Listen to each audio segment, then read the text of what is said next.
खाथियाव ब्रिजबो बानायगासिनो दङ।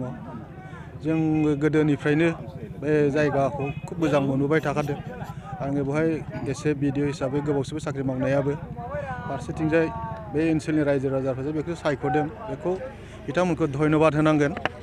बिथांमोना खोब मोजां जायगाखौनो सायख'दों। निस्सय बिथांमोननि जेनाखि उद्देश्य बेवहाय गासै जोंनि सुबुं माहारिफोरखौ पिकनिक जानाय बा दसे सम बेवहाय रंजाफैनायनि थाखाय जेनाखि सायख'दों बियो खोब बाख्नायथाव आरो बेखौ जों बयबो आजावनानै लानो रोंनांगोन।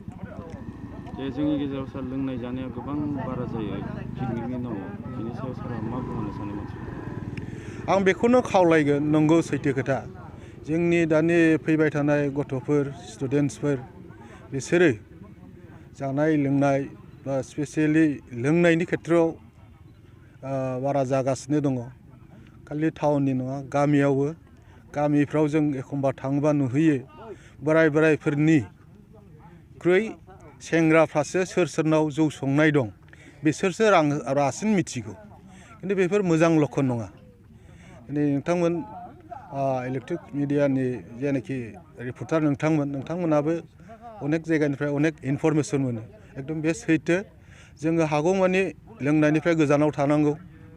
लोंनाया खालि गावजों लोगोसे समाजखौबो जे एखेबारे नस्थ' खालामो, बे बुस्थुआ जोंनि स्पेसियेलि ट्राइबेल हिसाबै बा जों बर' हिसाबै बेहाय जोङो मोजां रोखोमनि एफेक्टेड जानानै दङ। ओंखायनो आं खावलायगोन नोंथांमोनाबो बेवहाय आग भाग लानांगोन। जोङो बेफोरबायदि लोंनाय जानायनिफ्राय गोजानाव थानानैनो डिसिप्लिननि गेजेरजों रंजा बाजा खालाम। डिसिप्लिननि गेजेरजों फरायनाय, मावनाय दांनाय, बिजनेस बेफोराव आवगायलां। खिन्थु लोंनाय जानायजों नङा, बेखिनिखौ आङो बुङो आरो। गिबियावनो आङो नोंसोर मिडियाफोरनिसिम मोनसे गोजोननायखौ बावहरग्रोबाय आरो नोंसिनि थ्रुयै जोंनि बे पिकनिक स्पटखौ बयनिबो सिगाङाव मिथिहोनो हाबाय। नोंसिनिसिम जों रोजा रोजा साबायखर।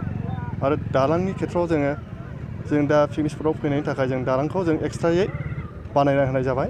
मानो होनोब्ला थांनाय बोसोराव जों बे दालां दै आइ नदीखौ बारनो थाखायनो जों बिराद प्रब्लेम जानायखौ नुनो मोन्दों। बा पिकनिक जाग्राफ्रा फैनानै बे दालांनि प्रब्लेमनि थाखायनो गिदिंनानै थांफिननायखौ जों नुनो मोन्दों।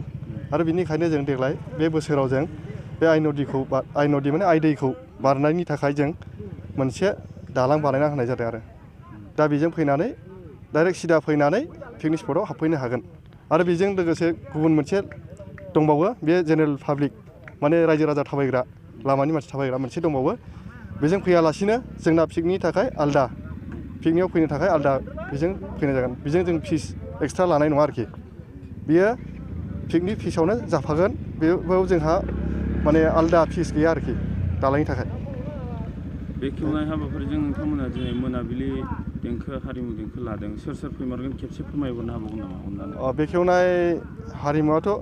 बेखेवनाय हाबाफारिया जोबनानै थांबाय। ओमफ्राय दा देंखो मोनाबिलि दं।